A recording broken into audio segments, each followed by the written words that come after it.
Nick, man, I wish I would have had this book when I first got into radio, because this is the kind of stuff that I would have been talking about over and over and over again on those song intros, building up that relationship even stronger with those listeners.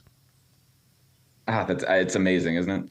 It is. And you know what? It's so eye-opening, because when you have somebody, I didn't know that Doc Holliday was a part of this journey until I read it in your words. I mean, it's stuff like this is what I love about this book.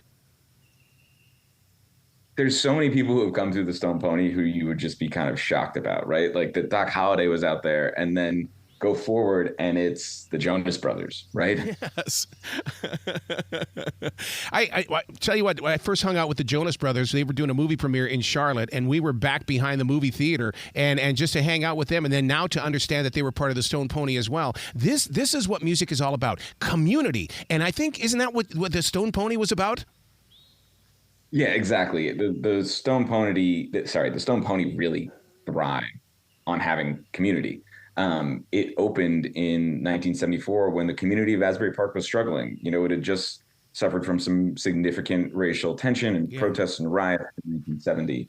And when the Pony opened in 1974, there had been a lot of destruction on the west side of town, a lot of flight from the east side of town. And it left it, as Stevie Van Zandt says in the book, to us rockers, rogues, renegades, and misfits. And those musicians would form the community that would become the people that went to the Stone Pony. Yeah. And they wanted to do their music, right? They wanted to play R&B and soul instead of, very strict top 40 rules or disco or anything like that. That kind of reminds me of the rules that were in Myrtle Beach as well. That it's like people went down there, to get the R&B, to get the soul, and to call it beach music and everything. I mean, there's such a connection with these beach towns. Exactly. That salty, sweaty air of a bar where, the music spills out and mixes with the sounds of the ocean. It's like perhaps over romanticized, but at the same time, it's intoxicating. Like, who doesn't want to experience that? And when you're there, your guard's down a little bit. You're there to relax and maybe experience something new or try it. And I think that's what allows a lot of these beach town bars to really develop their own sound. How did you develop the confidence to be able to sit back on the sidelines and watch all of this play out? I mean, you must have heard something in your heart, or you were watching the reaction of the people, but something kept you in that game day and night after night. It's really, for me, it was the I almost call it an addiction to live music at the Pony, right? I find live music to be life-giving, and it's my favorite thing to experience. But it's another level to experience at the Stone Pony when there's that added level of unpredictability, of spontaneity, that you don't exactly know what's going to happen.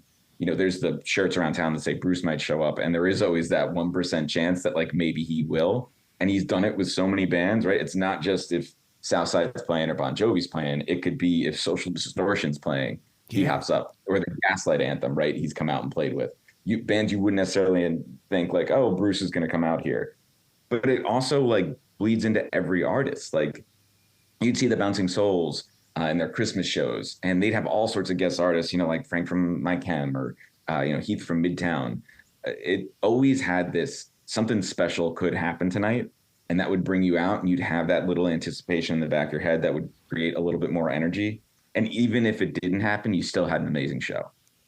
You're talking about Bruce Springsteen, and I'll tell you what, he showed up in your book right there in the foreword. My thing with Springsteen is that it took me 4 live shows to finally fall in love with what he does on that stage. But it took 4 live performances, which to me is 16 to 17 hours.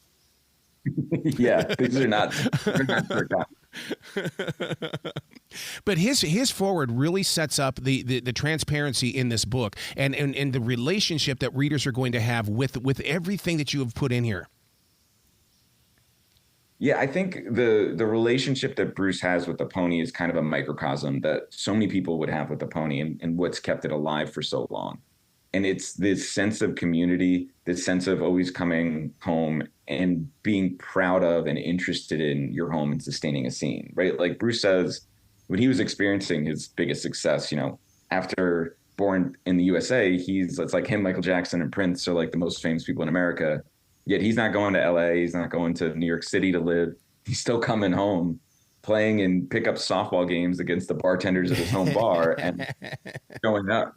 And that's just such a distinct thing that I think defines how a lot of us from New Jersey feel, right? Like Southside calls it, I can't believe, we named our band after the joke city and the joke state of the entire country. Experiences with the Pony that, would trickle down to a band like the Jonas Brothers who, when they're experiencing their mega success, still come back in 2019 to play the Pony. There could be readers in California, Vancouver, even here in the South in Charlotte, and they think of the Stone Pony. But man, I'll tell you what, the pictures in this book really give us what it's all about. It's no longer what's tucked away inside our imaginations. It's you give us the real deal. Yeah, I was very fortunate to be able to connect with some locals in the 70s who were, bringing their camera everywhere they went. So they had some very cool candid shots of, Springsteen and Southside and the Pony. And then Danny Clinch is, one of the best photographers in the world right now. He's photographed everyone from Bruce Springsteen to Jason Isbell to like SZA. And then he's also from Asbury Park, and his gallery's in Asbury Park. So I was very lucky to have, probably the best rock and roll photographer alive right now, give me photos from his personal archive to help bring this to life. Speaking of bringing things to life, the layout of the story, was that your editor's idea to do it in this direction, where each chapter, it just shows how every one of them had their own experience, and this is what it was? So I always wanted to do this as an oral history and break it up into chapters as I did, because I thought when you have a place that has such a long history with so many people who come through it, everyone can kind of relate to each other. And you get that vibe from an oral history where you feel like, you're in the middle of the room and everyone's going down memory lane together. So allowing everyone to share their own stories without me rewriting them or changing them in any way, but putting them together, I think really kind of helps put you in the walls there, but then also, show the relationships between these artists. Well, you're speaking my street when you say allowing them to share their own story, because that's my mantra: share your story or someone will write it for you. And you understand that to be very true. Exactly. I think especially when you have such compelling stories too, like I can't tell Bruce Springsteen's story better than him. I can't tell Mike McCready or Tom Morello's story better than them. So the best thing you can do is just kind of turn over the mic, guide them through these stories. I really enjoyed doing a lot of these interviews because I would come to them, armed with the stories of people from the past and help trip these memories and go down memory lane with people in a way that you normally don't get to with a lot of interviews. And I think that's what helped a lot of the stories speak in the book too. The authenticity of the way that you present the titles, I love that. It's like looking at a playlist. It's like I've gone backstage, I got that ticket, and they're going to let me walk on that stage to see that playlist. And I feel like that when I jumped into your book, I was like, oh, am I supposed to be here? Exactly. You get a little bit of that backstage feeling, right? And because some of the stories are just so weird and outlandish. The thought of like Springsteen and a bouncer stealing Stevie Van Zandt's car and taking it for a joyride in Belmar, 4 towns down, and then just leaving it there and being like, Stevie, your car's in Belmar, don't ask why. It's that intimacy, I think that the oral history thrives on.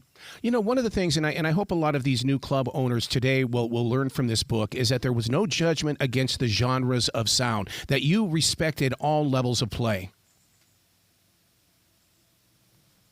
The Pony truly was, I think, because it started like this, kind of, come as you are. And so when musical genres were changing, I think probably the best example is actually in the 80s when, Springsteen was still dominant, Southside Johnny was still very famous. The bar band sound that they created, that created so many other bands like Cahoots and Shots and the Shakes, were thriving. On Tuesday nights was metal night, and a band called TT Quick was playing, and they drew a massive crowd, and they were nothing like Bruce or Southside or what Bon Jovi would even become. They were closer to like what Metallica was. Wow. And they had some of the best guitarists ever. Zakk Wylde, who's from New Jersey, would go there as a young teenager. And he says, everyone I've played with in my life, They probably went to Berkeley or they went to Juilliard for their musical training. I went to the Stone Pony and I watched T.T. Quick. And this was a different brand of music that the Pony saw was thriving and said, we're not going by convention and saying on Tuesday nights, we need a top 40 band or we need something that every other bar does to bring people in. We'll let the people decide and tell us what they like. And they've done that forever. In your journey of bringing everything to life at the Stone Pony, did you ever meet up with other, club owners, such as like Amos's down here in Charlotte, where it's like, okay, what are you guys doing right that we can do right in our own world?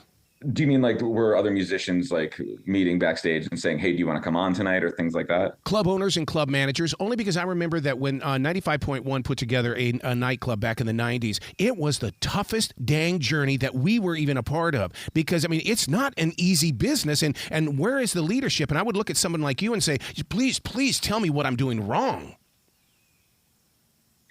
Well, I think what helped the Pony was, it opened up in this very seat of the pants way. So for those first, 12 years, it was just completely organic. It was the musicians kind of saying like, we want to do this. And the owner saying, okay. And then seeing the crowds work.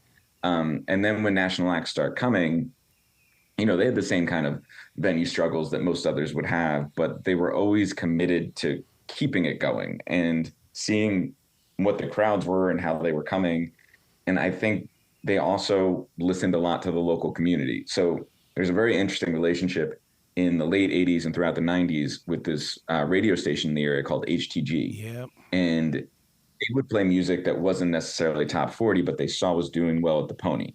So a band like Dramarama, right? They were moderately successful, but K-Rock in Los Angeles and HTG in Asbury Park played them as if they were the second coming of Bon Jovi, right? So they were all over the radio. So when Dramarama played the Stone Pony, it packed out and sold out in minutes. And they listened to what was working at the Pony, and the Pony also listened to what was working on HTG. And it's a really interesting microcosm. I'm not sure it could be recreated everywhere, right? But when you had this town that is both close to New York and Philly, but also far from New York and Philly, and they had their own radio station and they had their own community, they were able to kind of see it through together. All right, business question for you. Let's just say that Eric Clapton plays on a live stage and he comes into the Stone Pony. Do you have to pay him money? Well, if you're following the Bruce Springsteen rule, no. Okay. Okay. Bruce showed up at the Pony all the time, never with a guitar, never with an assumption, was never billed, was never paid. It was all about, kind of playing for the joy. And a lot of artists who came throughout the eras, they just came to play. When Boz Scaggs wandered over from Convention Hall, it wasn't to try and snag another gig. It was to jam with people who were doing something cool and party through the night, because that's what happened there. And that's what he did. Wow. Now, this can't stay wrapped up just inside a beautiful book, the beautiful book that it is. Is there going to be some sort of rockumentary? Because you've got to have some film on this. Most of my interviews, are just recorded on my iPhone or my slightly fancier microphone. I'm a print journalist. I'm not very good with lighting and everything, but I do think, there's definitely ways that we could bring this to life in other ways. And I think there's small slivers too that could be spun off in a fascinating way, like the very extremely antagonistic relationship between the Pony owners and the bikers. It's like a turf war that would define major cities or gang violence. It was there was one night where Jack, the founder and owner, shut down the bar because he heard the bikers were coming to burn him out, and he posted up on the roof with AK-47s and grenades and start a war. What rock club has an owner with an arsenal looking to take down a version of the Hells Angels? So there's so many of these microcosm stories within the book too that I really think could be fun to go a little bit deeper on when you get into the drama of it. It's quite the experience, and I'll tell you what, I'm the cheater in the book in the way that I didn't go chapter after chapter. I would chapter, then I would jump up 12 chapters. I would go into all these different directions, and I have a feeling that a lot of other readers are going to do the same thing. Well, I hope so. I hope each chapter can kind of stay at least some point in its own. Why we were able to, just excerpt a chapter in Rolling Stone before the book came out, and I wrote little introductions to try and orient everyone before it came through. And the familiar names like a Bruce Springsteen or a Stevie Van Zandt throughout most chapters kind of helps there too. Wow! Please come back to the show anytime in the future. There's a lot more rock and roll music and history it left inside of you, sir. Oh, thank you. I'd love to come back. You bet. You be brilliant today, okay? You too. Thank you.